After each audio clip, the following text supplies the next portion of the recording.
Police officers and soldiers trying to vote early in Iraq's election are targeted in a series of attacks in Baghdad. Insurgents killed more than a dozen people in 3 separate attacks aimed at disrupting the vote. Many of those voting early were security personnel who are expected to provide security for Sunday's election. The election will decide who leads the country while the U.S. starts to withdraw troops. Joining us now with more on this is CBS News Foreign Affairs analyst Pamela Falk. Good morning. Good morning, Michelle. Good to have you here. This is not just about the election. This impacts our country and troop levels so much, doesn't it? Absolutely. If all goes according to plan, the idea is a transition of power to a much more stable Iraq, to a government that can provide basic services, and then the U.S. troops withdraw. And so that's the idea here. This is a parliamentary election, but eventually the real key here is that they choose, the parliament then chooses the prime minister. So the idea is to try to bring together the 3 very different sectarian groups in Iraq.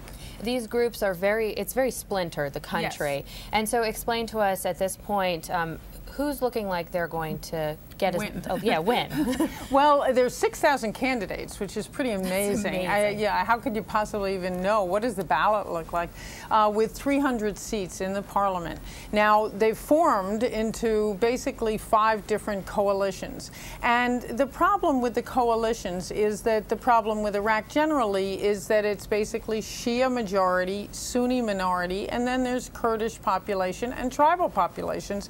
And the coalitions have basically broken down to groups that correspond to that.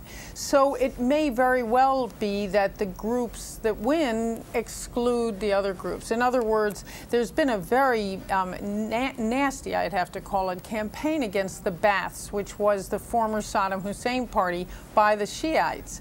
And one of the parties, the main rule of law party, which is the current prime minister's party, is the one that's trying to be secular. The second Shiite party is the one affiliated with Muqtada al-Sadr, and he has Shiite militias very affiliated with Iran. So the thing to look for is if the groups seem to be coalescing in, let's play this game of politics and get the Americans out, or does it really fall apart and become much more of a divisive election? How confident are analysts at this point that this election is going to be successful?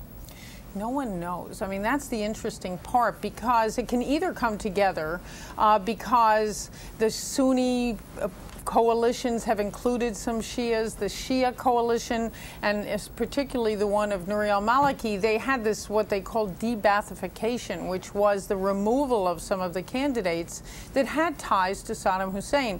But he's now put 20,000 soldiers from Saddam Hussein's army back into the Iraqi military to show some sort of compromise.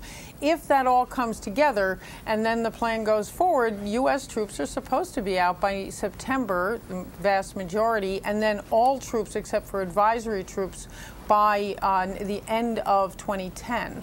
But even the General Ray Odierno is starting to put a little bit of question into that, and Nouri al-Maliki, the current prime minister, also has said if the sectarian violence increases, then they may have to stay. And there have been promises by President Obama that troops will come home at a certain point, so this is really putting his word on the line. Absolutely. The interesting side of this campaign, and one thing to look for, is as the sectarian violence increases, do people who have this for the first time had election campaigning on the internet? Each one has a Facebook, each one has a site, and so even though people are scared to go out on the street, and it really is a very difficult situation, they know who the candidates are. Does that get everybody into the game of politics, even with spoilers? And that's the violence. The spoilers who are trying to spoil this election. The hope is that it goes forward, but obviously in the last few days we've seen a lot of violence. We'll see it. We'll have to see what happens after the election as much as during the election. All right, Pamela Falk. Pam, thank you so much for being with us. Absolutely, Michelle.